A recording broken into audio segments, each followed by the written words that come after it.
Good evening, I'm Brent Flufferstein of World News Network.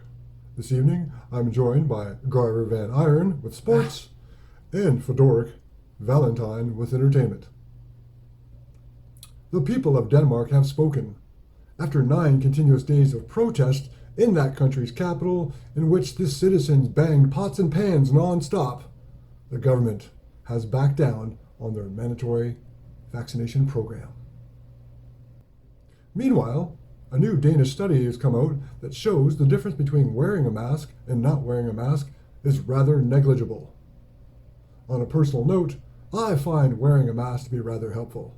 Just the other day, I was downtown at the bank, and that mask helped me get a withdrawal.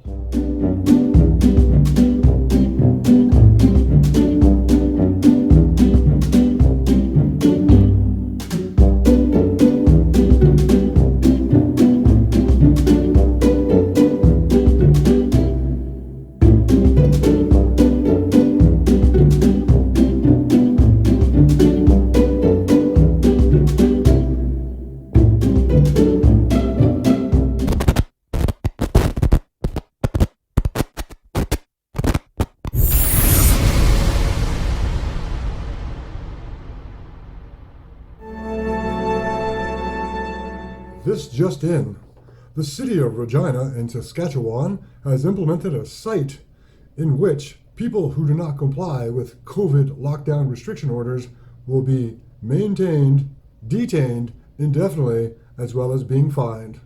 This is an ongoing story. Stay tuned. And now, over to Garver Van Iron with sports.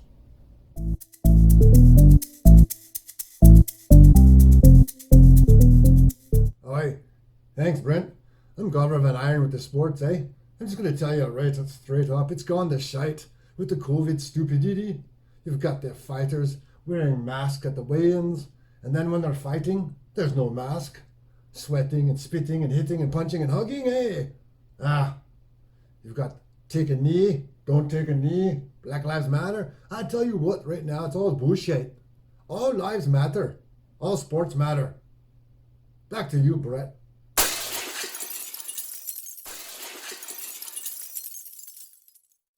This just in. Dr. Fauci has proclaimed to Americans, just do as you're told.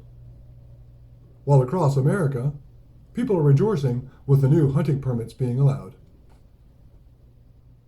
And in other news, the voting machines from Dominion Voting Systems are attributed to the voter fraud in the U.S. election of 2020 have been linked to the Clinton Foundation through the McCarthy Group.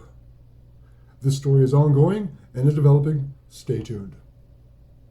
And now, over to Fedoric Valentine with entertainment. Sup? Good evening, I'm Fedoric Valentine. All right, man. In Hollywood news, Ricky Gervais' words are even more prevalent today than they were back at the Golden Globes, man. Check this noise out. All right.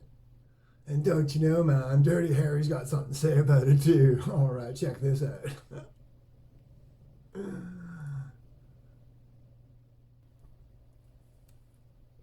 All right, back to you, Brent. Thank you for joining the WNN team for Real News Now. Please stay vigilant, planet Earth. The shit is about to hit the fan. Good night. I want to ask this to Kary. How do they misuse PCR to estimate all these supposed free viral RNAs that may or may not be there? I think misuse PCR is not quite. I don't think you can misuse PCR. No, the results, the interpretation of it, See, if you can say, if they could find this virus in you at all, and with PCR, if you do it well, you can find almost anything in anybody. It starts making you believe in the sort of Buddhist notion that everything is contained in everything else, right? I mean, because if you can amplify one single molecule up to something that you can really measure, which PCR can do, then there's just very few molecules that you don't have at least one single one of them in your body, okay? So that could be thought of as a misuse of it, just to claim that it's meaningful. But the real misuse of it is that you don't need to test for HIV. You don't need to test for the other 10,000 retroviruses that are unnamed, also in the subject.